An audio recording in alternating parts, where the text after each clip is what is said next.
శ్రోతలకు నా హృదయపూర్వక నమస్కారములు. మన శ్రోతలలో ఒక సోదరుడు ప్రశ్నను పంపటం జరిగింది. ఆ ప్రశ్న, సనాతన ధర్మము అంటే ఏమిటి? దానిని ఇప్పుడు ఉన్న పరిస్థితులలో ఎవరికీ తెలియదు కాబట్టి దాని గురించి వివరించగలరు.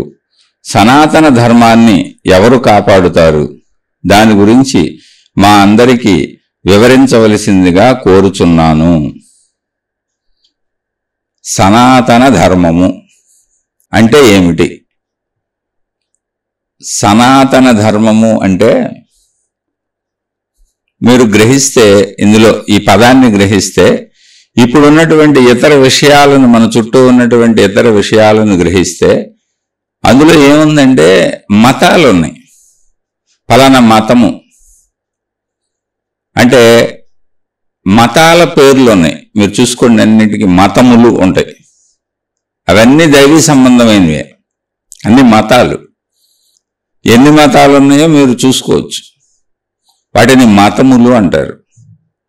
ఇప్పుడు మీరు అడిగింది ఒక మతాన్ని ఉద్దేశించే అడిగి ఉండొచ్చు, కానీ అది మతం కాదు. అందులో ఉన్నది ఏంటంటే సనాతన ధర్మము. సనాతన ధర్మము అన్నప్పుడు మీరు తెలుసుకోవలసిన విషయం ఏంటంటే, ధర్మము అంటే క్రియాత్మకమైనది, ఆచరించటానికి వీలైనది.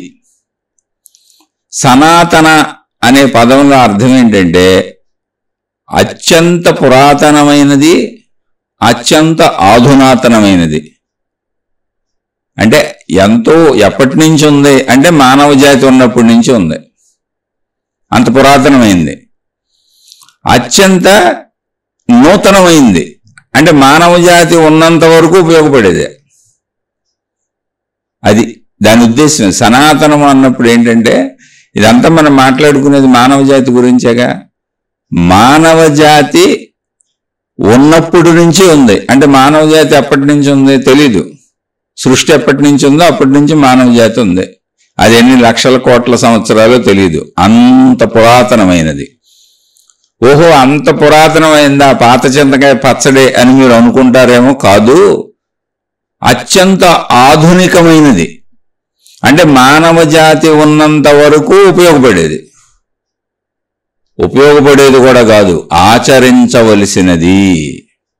అది సనాతన ధర్మము. సనాతన అనే పదం ఏంటి అంటే, మానవ జాతి ఎప్పుడు మొదలైందో అప్పటి నుంచి మానవ జాతి ఎప్పుడుగా ఎండ్ అవుతుందో అప్పటి వరకు అత్యంత పురాతనమైనది, అత్యంత నూతనమైనది. ధర్మము అంటే ఆచరణాత్మకమైనది. అంటే మనం ఆచరించే ప్రక్రియ పేరు ధర్మము. అంటే ధర్మంగా ఆచరించాలి, ధర్మంగా జీవించాలి, మొత్తం ధర్మంగా జీవితం గడపాలి. అంటే మనిషి అనేవాడు ధర్మంగానే బ్రతకాలి. ఎందుకంటే మనిషికి విచక్షణా జ్ఞానం ఉన్నది. జంతువులకు ధర్మ అధర్మములు లేవు. ధర్మ అధర్మములు మనిషి నుంచే మొదలైనవి, అంటే మనుషులకు మాత్రమే ఉంటాయి. సనాతన ధర్మాన్ని ఒక మతానికో, ఒక విధానానికో, ఒక పద్ధతికో కట్టేసి అదే సనాతన ధర్మము అనుకుంటే పొరపాటు. సనాతన ధర్మము మనుషులకు సంబంధించింది. అందుకే మతము అని పేరు లేదు. మతాలు ఉన్నాయి చూడండి, మతములు అనేవి చాలా ఉన్నాయి. ఒక్కొక్క మతానికి ఒక్కొక్క దేవుడు ఉంటాడు, దేవతలు ఉంటారు, విధానాలు ఉంటాయి, పద్ధతులు ఉంటాయి. మతాలు, మతాలన్నీ మతి నుంచి పుట్టినాయి. అంటే మనిషి మతి నుంచి పుట్టినాయి, మనిషి బుద్ధి నుంచి పుట్టినాయి. ఎవరో ఒక మనిషి దానికి మూల పురుషుడుగా ఉన్నాడు. సనాతన ధర్మానికి ఎవరు మూల పురుషులు లేరు, మనుషులే మూల పురుషులు. సనాతన ధర్మము మానవుడు ఎప్పుడున్నాడో అప్పుడు మానవ జాతిలో ఎప్పుడూ కూడా మామూలు సామాన్యులు ఉంటారు, చెడ్డవాళ్ళు ఉంటారు, మంచివాళ్ళు ఉంటారు, ఆధ్యాత్మిక అన్వేషణాపరులు ఉంటారు. అవి జిజ్ఞాసలు. అటువంటి జిజ్ఞాస కలిగినటువంటి వాళ్ళు సత్యాన్ని ఆవిష్కరించారు. వాళ్ళల్లో వాళ్ళు తపస్సులు చేసి ఆ తపో ఫలితంగా వాళ్ళు సత్యాలను ఆవిష్కరించారు. సత్యం ఎలా ఉంది అని తెలుసుకున్నారు. ఏంటా సత్యము? మొత్తం మొత్తము యావత్ విశ్వము ఆవరించి ఉన్నటువంటి శక్తి ఒక్కటే అనేటువంటి సత్యాన్ని తెలుసుకున్నారు. అది వాళ్ళు ఎక్కడ తెలుసుకున్నారు, ఎలా తెలుసుకున్నారు అంటే తమలోకి తాము ప్రవేశించి తమను తాము గమనించుకొని, అంటే తమను తాము లోపల చూసుకొని, దాన్ని ధ్యానం అనొచ్చు, తపస్సు అనొచ్చు, ఏదైనా అనొచ్చు. మీకు తపస్సు అన్నప్పుడు ఫుల్ టైం జాబ్, అంటే శారీరక అవసరముల కొరకు, కుటుంబిక అవసరముల కొరకు. పూర్వం ఋషులు, మునులు, యోగులు అనేక శీర్షికలు ఇంతకు ముందు కూడా చెప్పాను. వాళ్ళు ఋషి వాటికలు, అంటే మనం ఇప్పుడు చిన్న చిన్న గ్రామాలని ఎలా అంటాం, లేదా చిన్న చిన్న కాలనీలని ఎలా అంటాం, అలా వాటికలు. వాటికలు అంటే కాలనీలు అనుకోవచ్చు. ఋషులు అంటే ఆ ఋషి విధానంలో, ముని విధానంలో, మహాత్ముల విధానంలో, ఆధ్యాత్మిక విధానంలో తపో సాధనలతో జీవితం గడుపుదామని భావన ఉన్నటువంటి వాళ్ళందరూ కూడా ఒక చోట నిర్మించుకున్నారు కాలనీలాగా. అవి ఋషి వాటికలు. అక్కడ ఋషులే ఉంటారు, ఋషి పత్నులే ఉంటారు, ఋషి కుమారులే ఉంటారు. మళ్ళీ వీళ్ళందరి వృత్తి ఏంటి? ఋషులు, మునులు, గురువులు, మహాత్ములు, వీళ్ళ వృత్తి ఇదే. వాళ్ళు వాళ్ళలోకి వెళ్ళి వాళ్ళని కనుక్కుంటూ ఉంటారు. అలానే మిగిలిన వదిలేశారా? లేదు. ఆహారానికి అవసరమైనటువంటివి అక్కడ దొరికేటువంటి వనరులు, వసతుల్లో అతి తక్కువ సదుపాయాలతో ఆహారాలను ఏర్పరచుకున్నారు. స్త్రీ పురుష శారీరక సంబంధాలకు ఒక నియమం పెట్టుకున్నారు, పద్ధతులు పెట్టుకొని శరీర అవసరాలు అన్నింటినీ తీర్చుకున్నారు. వాటన్నింటినీ ఒక నియమనిష్టలతో చక్కగా ఒక పద్ధతిగా తీర్చుకున్నారు. మిగిలిన కాలం అంతా కూడా తమలోకి తాము వెళ్ళి తపస్సు చేసి అన్వేషణ చేశారు. తపస్సు అంటే ఏంటి? ఏమీ లేదు. నాలోకి నేను వెళ్ళి నా గుణాలేంటి, నా బుద్ధులేంటి, నా ఆలోచన ఏంటి, నా స్వభావం ఏంటి, నేను ఎలా పనిచేస్తున్నాను, ఎలా ప్రవర్తిస్తున్నాను, ఎలా మాట్లాడుతున్నాను, నా కోరికలేంటి, ఇవన్నీ ఎలా తీర్చుకుంటున్నాను, నాలో ధర్మం ఎంత ఉంది, అధర్మం ఎంత ఉంది, ఇవన్నీ గమనించుకున్నారు. అందులో అధర్మాలని, చెడుని తొలగించుకున్నారు. అక్కడి నుంచి ఇంకొంచెం ముందుకెళ్ళి అసలు ఈ మనసు ఎలా ఏర్పడుతుంది, ఎందుకు ఏర్పడింది, ఎక్కడ ఏర్పడింది, ఈ శరీరాన్ని నడిపే ప్రాణశక్తి ఏంటి, మనిషి చనిపోవడం అన్నప్పుడు, మనిషి చనిపోతున్నాడు అన్నప్పుడు శరీరం ఇక్కడే ఉంటుంది. శరీరం మొత్తం నేను అనుకున్న శరీరం ఇక్కడే ఉండినా చనిపోయాడు అన్న భావనలో అప్పటి వరకు మనిషిని కదిపినటువంటి మనిషి లోపల ఉన్నదేంటి అని ఆ శక్తిని కనుగొన్నారు. బ్రతికొండగానే తెలుసుకునే ప్రయత్నం చేశారు. అదే తపస్సు. ఈ తపస్సుకు ముందు ఏం జరుగుతుంది? తపస్సులో మొదటి భాగం ఏంటంటే నా లోపలికి వెళ్ళటం, నన్ను నేను గమనించుకోవటం. అందులో రెండవ భాగం ఏంటంటే ఆ గమనికలో నాలో ఉన్న చెడు మొత్తం తొలగించుకోవటం. అందులో మూడవ భాగం ఏంటంటే ఎటువంటి పరిస్థితుల్లో అయినా, ఎటువంటి సమస్యల్లో అయినా, జీవితకాల పర్యంతము ఎటువంటి ఉపద్రవములు వాటిల్లినా, ఎంత కష్ట నష్టములు వాటిల్లినా మంచిగా తప్ప నేను చెడు అనేది చెయ్యను అనేటువంటి దీర్ఘమైనటువంటి పట్టుదలతో, శ్రద్ధతో జీవితాన్ని సాగించటం. అక్కడి నుంచి ఈ మొత్తం జీవిస్తూ, మంచిగానే జీవిస్తూ, తన శరీరమునకు అవసరమైన అన్ని తీర్చుకుంటూ, అసలు ఈ నాలో ఉన్న ఈ శక్తి ఏంటి, మనిషి చనిపోకముందు ఉన్నటువంటి శక్తి ఏంటి, చనిపోయింది అన్నప్పుడు పోతున్నది ఏంటి, శరీరం ఇక్కడే ఉంటుంది కదా, కాబట్టి శరీరము మాత్రమే నేను కాదు, ఆ శక్తిని కనుగోవాలి అని మనస్సును పట్టుకొని ముందు మనస్సును మంచి మనసుగా మలచుకొని దానికి ఒక స్థిరత్వాన్ని తీసుకొచ్చి శరీరాన్ని స్థిరత్వంలో పెట్టి, మనసును స్థిరత్వంలో పెట్టి ప్రాణశక్తిలోకి వెళ్లే ప్రయత్నం చేశారు. ఇది దీర్ఘకాలాల పాటు జరిగినటువంటి తపస్సు.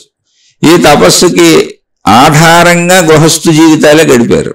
కానీ గృహస్థు జీవితాలు గడపటంలో వాళ్ళు కేటాయించిన టైం చాలా తక్కువ. విందులు, వినోదాలు, విలాసాలు ఇటువంటివి లేవు. కానీ ఆ కాలంలోనూ వీరికి భిన్నంగా సామాన్య ప్రజలు ఉన్నారు.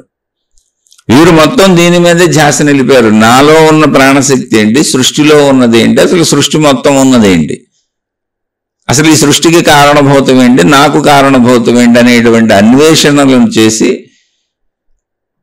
ఆ అన్వేషణల ఫలంగా తమలో ఉన్న ప్రాణశక్తే యావత్ విశ్వము ఆవరించి ఉన్నటువంటి అనంత ఆత్మశక్తిని, అది ఏకముగానే ఉన్నదని తెలుసుకున్నారు. దానిని తమ చుట్టూ ఉన్న వాళ్ళకి తెలియజెప్పి వాళ్ళతో సాధనలు చేయించారు. ఇలా మీలోకి మీరు వెళ్ళి చూసుకోండి అని. అది తమ పిల్లలకు నేర్పారు. అలా తరతరాలుగా దానికి ఆధ్యాత్మికత అని పేరు పెట్టారు, ఆ శక్తికి ఆత్మశక్తి అని పేరు పెట్టారు, దాన్నే బ్రహ్మము అని పిలిచారు.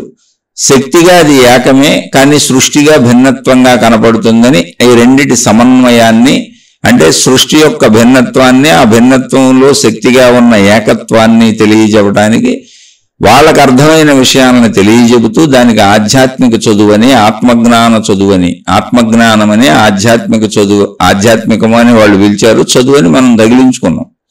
యాక్చువల్గా చదువే, మరి నేర్చుకోవటమే కదా. అలా ఋషుల మునుల తపోసంపన్నుల పరంపరగా కొంతమంది సాగుతూ వచ్చారు.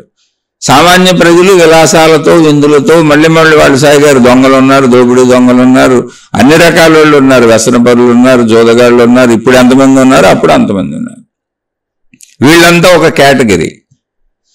వీళ్ళు అలా వచ్చినప్పుడు మానవ జాతి మొదటి నుంచి ఈ ఋషులు మునులు యోగులు ఉన్నారు, సామాన్యులు ఉన్నారు, దొంగలు ఉన్నారు, మంచోళ్ళు ఉన్నారు, చెడ్డోళ్ళు ఉన్నారు.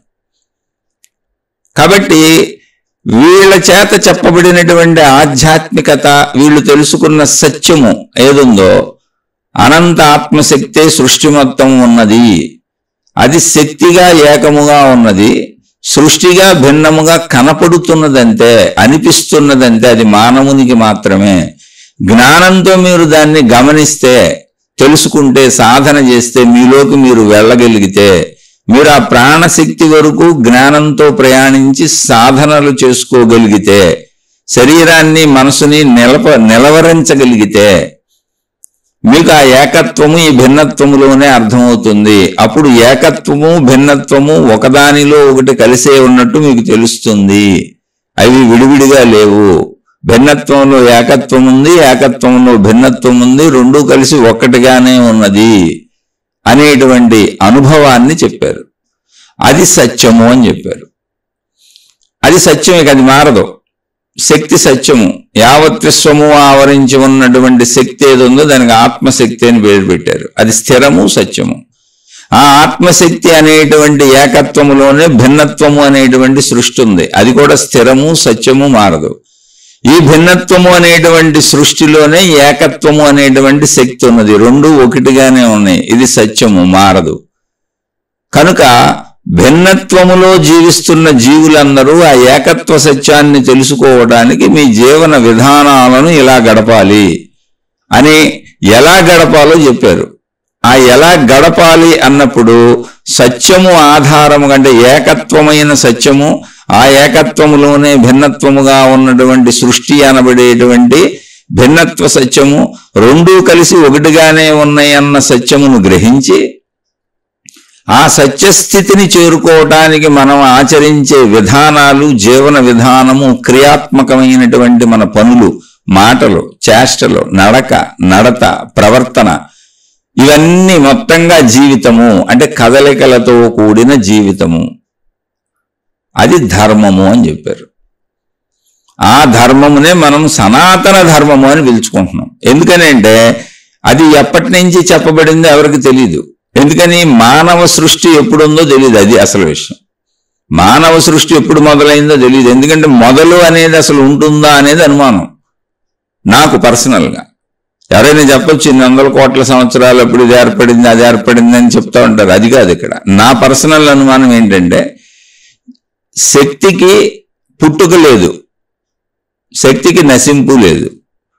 ఉన్నదంతా శక్తే.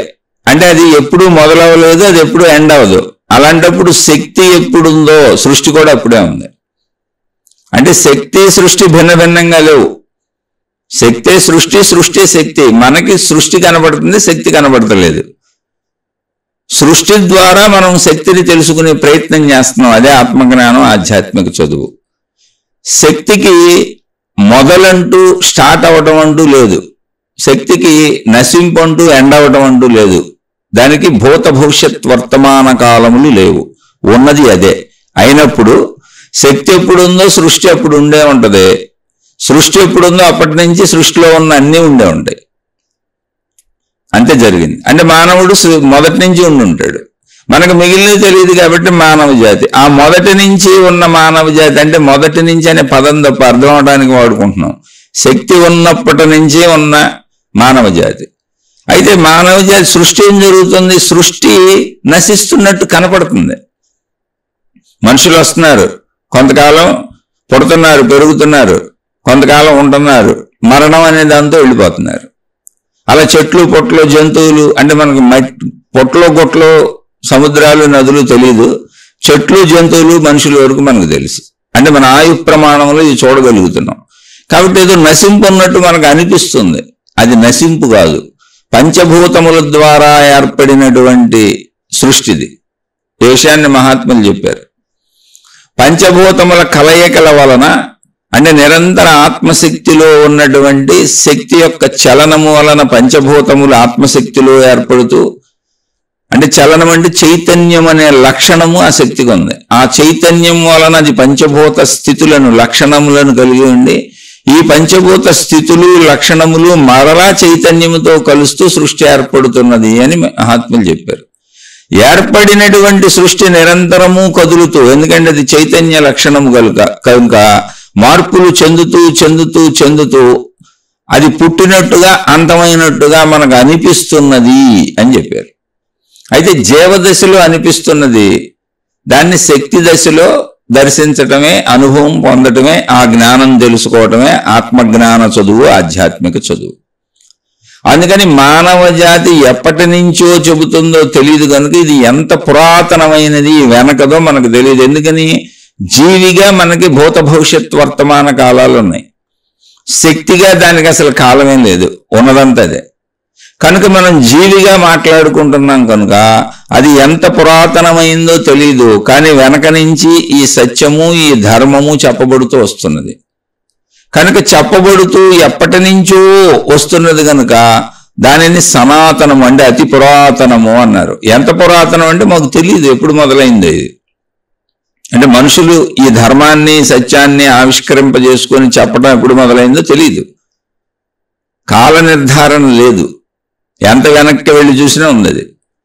అంటే మొదటి నుంచి మనుషుల్లో ఇలా రకాలు ఉంటారు, వాళ్ళు చెప్పుకుంటూ వచ్చారు. చాలా సింపుల్ ఇష్యూ ఇది, దాన్ని అర్థం చేసుకుంటే. కాల నిర్ణయం చేయాలనుకుంటే పొరపాడైపోద్ది. ఇప్పుడు దాని మన దాకా వచ్చింది. మరి మన తర్వాత ఎంతకాలం ఉంటారు మనుషులు భూమి మీద అంటే ఎప్పటికే ఉంటారు. అంటే ఏదో ప్రళయాలు అంటారు, కాలాలు అంతమైపోతుంది అంటారు, అవి చెబుతారు ఇవి చెబుతారు. అంటే ఇదంతా కూడా ఆత్మశక్తి పరంగా చెప్పడానికి కుదరదు. ఎందుకనంటే శక్తి ఉన్నంతకాలం సృష్టి ఉంటుంది. సృష్టిలో తరాలు మారుతాయి. మన తరం మారిపోతే మన పిల్లలు వస్తారు, వాళ్ళ తరం మారిపోతే వాళ్ళ పిల్లలు వస్తారు, వాళ్ళ తరం మారిపోతే వాళ్ళ పిల్లలు వస్తారు. అట్లా చెట్లు జంతువులు అన్ని తరములు మారుతాయి. సృష్టి అలాగే ఉంటుంది, ఎప్పటికే ఉంటుంది. అలా ఉండేలా సృష్టి డిజైనింగ్ ఉంది చూడండి. మన నుంచి మన పిల్లలు పుడుతున్నారు, చెట్ల నుంచి చెట్లు వస్తున్నాయి, జంతువుల నుంచి జంతువులు వస్తున్నాయి, అన్నీ తెలుస్తున్నాయి మనకి. కాబట్టి సృష్టికి మొత్తంగా అంతమైపోవడం అనేది ఉండదు. ఎందుకని అంటే శక్తి సృష్టి భిన్నం కాదుగా. శక్తి సృష్టి ఒకటే. శక్తి యొక్క వ్యక్తీకరణ సృష్టి, సృష్టి యొక్క అదృశ్యత శక్తి, అంటే ఇంకేం లేదు అక్కడ. కాబట్టి శక్తికి అసలు అంతం అనేది లేదు కనుక, శక్తి శాశ్వతం కనుక, ఉన్నదంతా శక్తే కనుక సృష్టి అంతం అవడానికి ఛాన్స్ లేదు. అయితే మరి అంతం అవుతున్నట్టు మనకు కనపడుతుంది ఏంటి? మనుషులు, చెట్లు ఇప్పుడున్నవి రూపమార్పులు జరుగుతున్నాయి. అసలు పుట్టిన కాడి నుంచి కూడా రూపమార్పు జరుగుతూనే ఉందిగా. చెట్లు కానీ మనుషులు కానీ జంతువులు కానీ పుట్టిన దగ్గర నుంచి రూపమార్పు జరుగుతూనే ఉంది. అది మరణం అనే దాంతో పూర్తయిపోయింది. మళ్ళీ అవి ఎక్కడి నుంచి ఏర్పడినో అక్కడికి వెళ్ళిపోతున్నాయి. ఈ సత్యాన్ని గ్రహించటమే ఆధ్యాత్మిక చదువు, ఆత్మజ్ఞాన చదువు అని చెప్పారు మహాత్ములు. అందుకని ఎప్పటి వరకు ఈ ధర్మము సత్యము ఉంటాయి, మనుషులు కనుక్కొని మనకు తరతరాలుగా ఋషులు మునులు యోగులు అందించినటువంటి ఈ ఆధ్యాత్మిక చదువు, ఆత్మజ్ఞాన చదువుకు సంబంధించినటువంటి ఈ సనాతన ధర్మము అనేటువంటి ఇది ఎప్పటి వరకు ఉంటుంది? ఈ ధర్మము ఈ సత్యము అంటే మానవ జాతి ఉన్నంతకాలం ఉంటుంది. మానవ జాతి ఎప్పటి వరకు ఉంటుంది అంటే శక్తి ఉన్నంతకాలం ఉంటుంది. కాబట్టి భవిష్యత్తులో కూడా అది ఎప్పుడూ ఉంటుంది. కాబట్టి ఇది అతి పురాతనము, ఇది అతి నిత్య నూతనము, ఎప్పటికీ నూతనమైంది మానవ జాతికి. ఎందుకని ఎప్పటికీ మనుషులు మంచిగానే జీవించాలండి, ఒకటే సూత్రం. అది ధర్మము అంటే ఏంటి? ఆచరణ, క్రియాత్మకమైనది. సత్యం అంటే స్థిరము, ఆత్మశక్తి స్థిరము, ఆత్మశక్తి తనను తాను సృష్టిగా వ్యక్తీకరించుకుంటున్నది, స్థిరము. సృష్టి నిరంతరం మారిపోతూ ఉంటుంది, స్థిరము. మారిపోయిన సృష్టిలో మళ్ళీ కొత్త సృష్టి ఏర్పడుతూనే ఉంటుంది, సృష్టి ఎప్పటికీ అంతమవదు, స్థిరము. ఇందులో వ్యక్తిగా నేను ఆచరించేది ధర్మము. ఇందాక అనంతాత్మశక్తి సృష్టిగా తనను వ్యక్తీకరించుకుంటుందన్నమే, అది శక్తి యొక్క ధర్మము. వ్యక్తీకరించబడినటువంటి జీవరాశులన్నీ పరిణామాలు చెందుతూ నిరంతరం సృష్టి మార్పు చెందుతూనే ఉంటుంది అన్నామే, అది క్రియాత్మకమైన సృష్టి ధర్మము, అది సృష్టి యొక్క ధర్మం. సృష్టిలో ఉన్నటువంటి నేను వ్యక్తిగా ఎలా ఉండాలి అని మానవ జాతిగా మనం మాట్లాడుకున్నప్పుడు వ్యక్తి ధర్మము అంటే శక్తి ధర్మము సృష్టిగా కనబడుతున్నది, సృష్టి ధర్మము పుట్టుక మరణములుగా కనబడుతున్నది, మళ్ళీ సృష్టి కొనసాగుతూనే ఉన్నది, నిరంతర మార్పు జరుగుతూనే ఉంది. పుట్టుక మరణము నుంచి జీవితం అంతా నిరంతర మార్పే. అంటే మార్పు సృష్టి ధర్మము, జనన మరణములు సృష్టి ధర్మము. జీవితములో నేనెలా జీవించాలి అనేది నా ధర్మము, అంటే వ్యక్తి ధర్మము. ఇప్పుడు సనాతన ధర్మము అన్నప్పుడు అది శక్తి ధర్మాన్ని చెప్పింది, సృష్టి ధర్మాన్ని చెప్పింది, వ్యక్తి ధర్మాన్ని చెప్పింది. ఈ మొత్తం కలిపితే జ్ఞానము. ఇప్పుడు సనాతన ధర్మాన్ని ఇలా చెప్పిన మహాత్ములు ఏం చెప్పారంటే, మన సోదరుడు కూడా అడిగారు ఎవరు రక్షిస్తారు దీన్ని అని. రక్షించటం ఏమీ లేదు, అదే నిన్ను రక్షిస్తుంది. నేను జీవిని అనుకున్నప్పుడు నిన్ను రక్షించేది నీ ధర్మము. అందుకని మహాత్ములు అది కూడా చెప్పారు, ధర్మో రక్షతి రక్షితః. ఇక్కడ మతాలు చెప్పట్లా, దేవుళ్ళ పేర్లు చెప్పట్లా. మీరు చూడండి, గమనించండి, ఎక్కడన్నా మీరు దీన్ని మతాలకి దేవుళ్ళకి ఆపాదించుకుంటే మీకు అసలు సత్యం ఎప్పటికీ అర్థం కాదు. ఇది కేవలము మానవ జాతికి చెందినది. ఇది వృక్ష జాతికి వర్తించదు, జంతు జాతికి వర్తించదు, కొండలు గుట్టలు నదులు సముద్రాలు ప్రకృతిలోని విశ్వంలోని ఇతర దేనికి వర్తించదు. అంటే మనకు తెలియదు, మానవ జాతికి వర్తిస్తుంది. మళ్ళీ మతాలంటే మొత్తం మానవ జాతి కాదుగా, మానవ జాతి ముక్కలుగా విడిపోయినాయి మతాలు. దేవుళ్ళు, దేవతలు, గురువులు, విధానాలు, పద్ధతులు, ఆచారాలు, సాంప్రదాయాలు, సాధనా మార్గాలు అన్నప్పుడు మళ్ళీ సమూహాలుగా విడిపోయారు మానవులంతా వేరువేరుగా. కాబట్టి అవి దీనికి వర్తించవు. అవి ఎవరికి వాళ్ళు పాటించుకోవచ్చు, వాళ్ళ ధర్మాలని పేరు పెట్టుకోవచ్చు. అక్కడ ధర్మాలు కూడా మారిపోతాయి, సత్యము కూడా మారిపోద్ది. అనేక సత్యాలు ఉంటాయి. ఎవరి మతం వాళ్ళకి వాళ్ళ సత్యం ఉంటుంది, ఎవరి మతం వాళ్ళకి వాళ్ళ ధర్మం ఉంటుంది. అలా ఎవరికాళ్ళు పెట్టుకుంటారు. అది కాదు, ఇది మొత్తం మానవ జాతి ధర్మము, సనాతన ధర్మం. అంటే ఇక్కడ మతం ఉండదు, మనిషి ఉంటాడు, కేవలం మనిషే ఉంటాడు. ఆ మనిషి ఎలా జీవించాలి అని చెప్పారు. ఎలా జీవించాలి? చాలా సింపుల్గా, జీవితకాలం మొత్తం మంచిగానే జీవించాలి. ఎప్పుడైనా మనిషి అనేవాడు ఎలా జీవించాలి చెప్పండి? మొట్టమొదటి మనిషి నుంచి అనుకుందాం. ఎలా జీవించాలి? మనుషులు జ్ఞానం తెలుస్తుంది, మనకు మంచిగానే జీవించాలి. అలాగే చివరి దాకా మనుషులు అలా పుడతానే ఉంటారు. అందరూ ఎలా జీవించాలి? మనుషులు ఉన్నంతకాలం మంచిగానే జీవించాలి. దానినే ధర్మము అన్నారు. ధర్మం అంటే ఆచరణ. మంచిగా అన్నప్పుడు మన జీవితంలో అనేక సంఘటనలు వస్తూ ఉంటాయి. ఈ అనేక సంఘటనలను ఎలా ఆచరించాలి అంటే నీ క్రియాత్మకమైన ఆచరణ ధర్మము.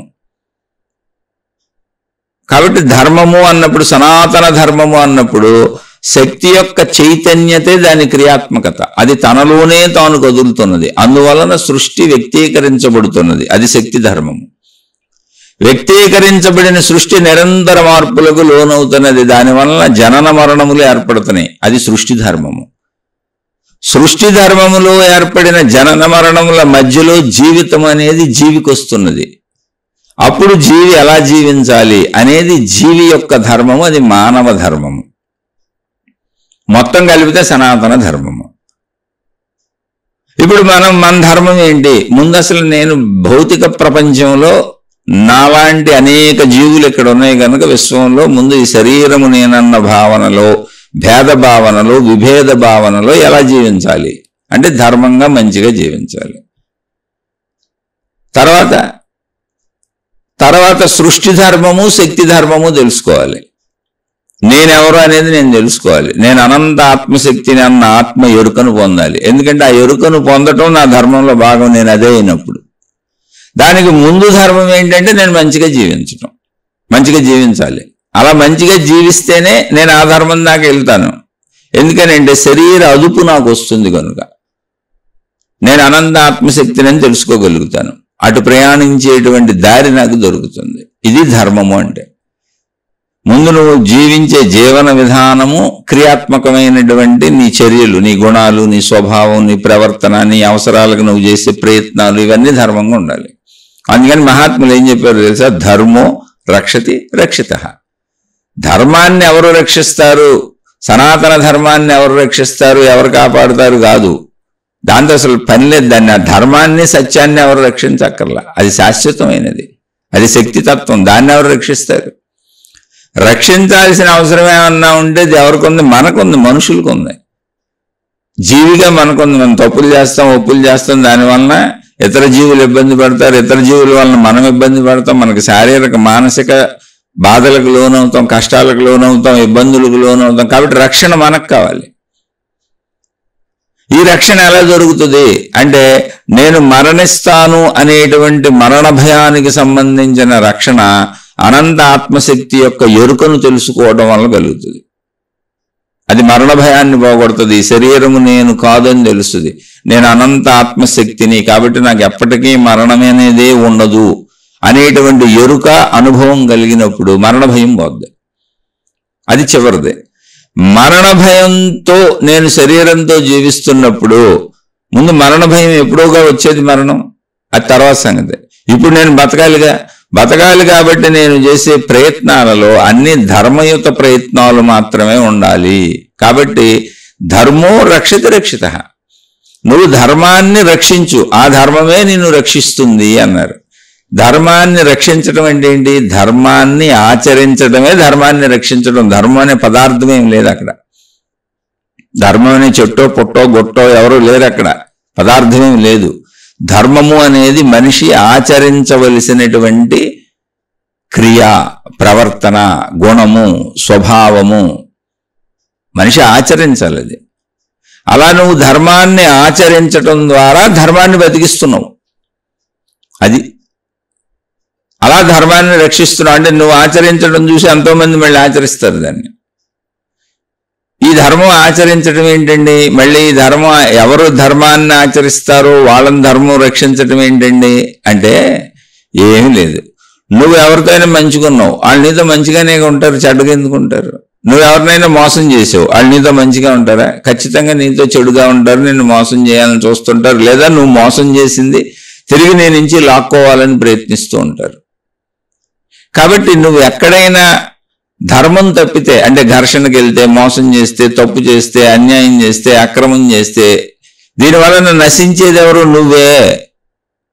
ధర్మంగా ఉంటే రక్షింపబడేది ఎవరు? నువ్వే. అది అక్కడ ప్రక్రియ. అది అక్కడ తెలుసుకోవలసిన విధానం. అది నువ్వే రక్షింపబడతావు, నువ్వే కాపాడబడతావు. కాబట్టి నువ్వెప్పుడు ధర్మం అంటే మంచి, అంతే, ఇంకేం లేదు. ధర్మము అనే దాన్ని మీరు ఏదో గొప్పగా ఊహించుకోబాకండి. మంచిగా జీవించటమే.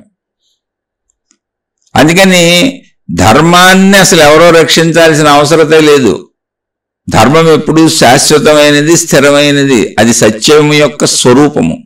సత్యము ధర్మం వేరు కాదు. సత్యము స్థిరమైనది, ధర్మము క్రియాత్మకమైనది, అంతే. కాబట్టి మనం చేసే పనుల నుంచే ఈ రక్షణ ఉంటుంది. అంటే మనం చేసే పనులు ఎలా ఉంటాయి? ఊరికనే ఇద్దరు స్నేహితులు ఉన్నారు, ఇద్దరు మంచి స్నేహితులు, ఇద్దరు అన్ని సమానంగా చక్కగా చదువుకున్నారు, ఉద్యోగాలు చేసుకున్నారు, వివాహాలు చేసుకున్నారు, ఇద్దరు పక్క పక్కనే ఒకేలాంటి ఇళ్ళు కట్టుకున్నారు, అన్ని సమానంగా ఎదిగారు, చక్కగా ఉన్నారు. సరే, ఇద్దరు ఆధ్యాత్మికతను కూడా సమానంగానే తెలుసుకున్నారు. గురువు దగ్గరికి వెళ్ళారు, తెలుసుకున్నారు, ఆధ్యాత్మిక విధానాలు, సాధనలు చేసుకుంటున్నారు, ఇంటికాడ చేసుకుంటున్నారు, అన్ని పాటించుకుంటున్నారు. ఈ ఇద్దరికి ఒకసారి అనిపించింది, మనకు పెద్ద వయసు వచ్చేస్తుంది, ఇంకా పిల్లలు వచ్చేసారు, పిల్లలు కూడా పెద్దోళ్ళు అయిపోయారు కదా, పిల్లలకు అప్పచెప్పేసి ఇల్లు, మనం వెళ్ళి మోక్ష మార్గాన్ని వెతుక్కుందాం అని. అలాగే అని చెప్పి చక్కగా వాళ్ళ గురువుల దగ్గరికి వెళ్ళారు, ఆ ఋషుల దగ్గరికి వెళ్ళారు, ఎలా తపస్సులు చేసుకోవాలో, సాధనలు చేసుకోవాలో నేర్చుకున్నారు. చక్కగా ఒక చోట ప్రశాంతమైన వాతావరణంలో చెరుకు చెట్టు కింద కూర్చొని ధ్యానాలు చేసుకోవటం, తపస్సులు చేసుకోవటం మొదలుపెట్టారు. ఇద్దరు తపస్సు చేసుకుంటున్నారు. అలా కొంతకాలం గడిచినాక వాళ్ళకి భగవంతుడు ప్రత్యక్షమయ్యాడు. ముందు ఒక అతనికి ప్రత్యక్షమయ్యాడు. నాయనా నీకేం వరం కావాలో కోరుకో అన్నాడు. అంటే అతను అయ్యా నా స్నేహితుడు కూడా ఉన్నాడు, తపస్సు చేస్తున్నాడు, నా స్నేహితుడి దగ్గరికి వెళ్ళారా మీరు అని అడిగాడు. అంటే భగవంతుడు అన్నాడు, లేదు నాయన ముందు నీ దగ్గరికే వచ్చాను, నీకు వరం ఇచ్చిన తర్వాత నీ స్నేహితుడి దగ్గరికి వెళ్తాను అన్నాడు. అంటే ఈయన ఆలోచించాడు, నా స్నేహితుడు ఏం వరం అడుగుతాడో దానిని బట్టి అడుగుదాం అనుకుంటున్నాను స్వామి.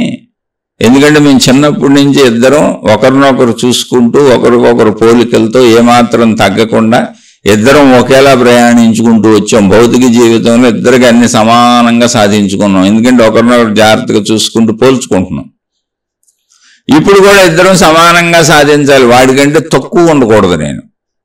ఎందుకే మనకు చూస్తే ఇప్పుడు వీళ్ళిద్దరు అత్యంత ఆప్తమిత్రుల్లా కనపడతారు విడిగా చూస్తే, కానీ లోపల ఎలా ఉందంటే వాడికంటే తక్కువ మాత్రం ఉండకూడదు నేను. అయితే వాళ్ళ అన్న ఉండాలి, వాడికంటే ఎక్కువ అన్న ఉండాలి. అందుకని వాడేం అడుగుతాడో తెలియదుగా, తపస్సుకు వచ్చాం. ఇప్పుడు వాడేం అడుగుతాడో దానిని చెప్పాడు భగవంతుడికి. అయ్యా ఇది నా ఉద్దేశం, మీకు తెలియంది కాదు, అంతరంగంలో మా ఉద్దేశాలన్నీ మీకు తెలుస్తాయి. కాబట్టి వాడి దగ్గరికి వెళ్ళి వాడేం అడుగుతాడో వాడికి ఆ వరం ఇచ్చేసి నా దగ్గరకు వచ్చి ఆ వరం ఏంటో నాకు చెబితే దానిని బట్టి నేను అడుగుతాను అన్నాడు. భగవంతుడు చిరునవ్వు నవ్వి, నాయన ఇటువంటి ఆటలన్నీ మీరు భౌతిక ప్రపంచంలో మీలాంటి మనుషులతో ఆడుకోవచ్చు, మీ అతి తెలివిని అక్కడ ప్రదర్శించవచ్చు. కానీ భగవంతుడైన నా దగ్గర ఇటువంటి తెలివితేటలు ప్రదర్శిస్తే నష్టపోతారు, మీరే నష్టపోతారు. కనపడినా కనపడకపోయినా ఈ సృష్టి మొత్తానికి కారణభూతమైనటువంటి శక్తిని నేనే, దైవశక్తిని, విశ్వశక్తిని, ప్రకృతి శక్తిని, సృష్టి శక్తిని అన్నీ నేనే.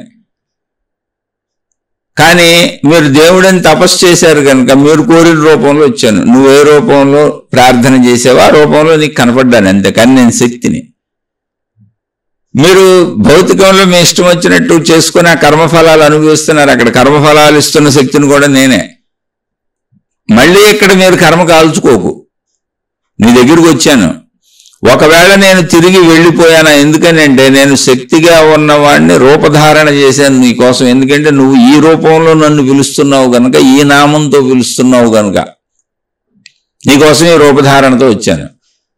తిరిగి వెళ్ళిపోతే ఇక రాను, ఏదో నీ తపోఫలంగా వచ్చాను కాబట్టి నువ్వు కోరుకుంటే కోరుకో, లేదా వెళ్ళిపోతాను. అప్పుడు అడిగాడు, స్వామి వెళ్ళిపోతావు సరే, వాడికి వరం ఇవ్వడానికి అక్కడ ప్రత్యక్షం అవుతావా, వాడికి కూడా కనపడకుండా వెళ్ళిపోతావా అని అడిగాడు. లేదు నాయన నీలాగానే తపస్సు చేశాడు కదా అతను కూడా, అందుకని వాడికి ప్రత్యక్షం అవుతాను అన్నాడు.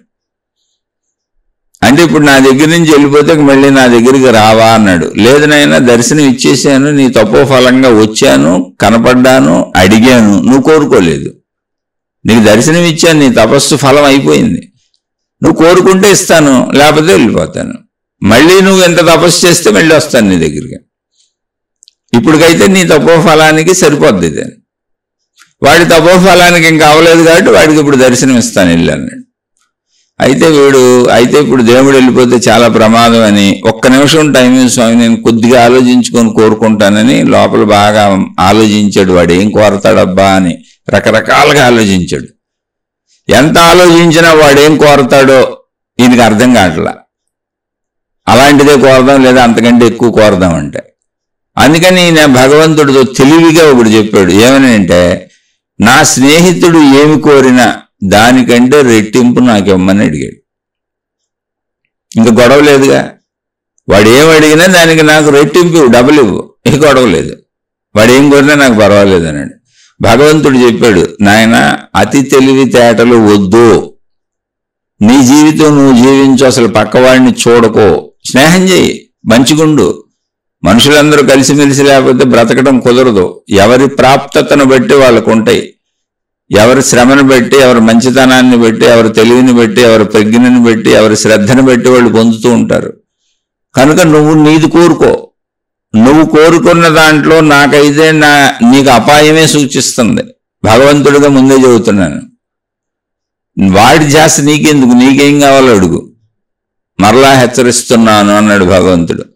లేదు లేదు స్వామి, వాడు ఏం కోరినా దానికంటే డబల్ కావాలి, నేను వాడికంటే తగ్గి బతకలేను, వాడు ఏం కోరతాడో నాకు అసలు ఐడియా రావట్లేదు, కాబట్టి నా వరం అదే ఫిక్స్డ్ అన్నాడు. భగవంతుడు తథాస్తు, నేను చెప్పవలసింది చెప్పాను, ఇంకా తథాస్తు. తథాస్తు అంటే నీ మీద నాకు కోపం లేదు, నీ మీద నాకు ప్రేమ లేదు, నువ్వు చేసుకున్న ఫలితం నీకు వస్తుంది, అదే నీ కర్మ.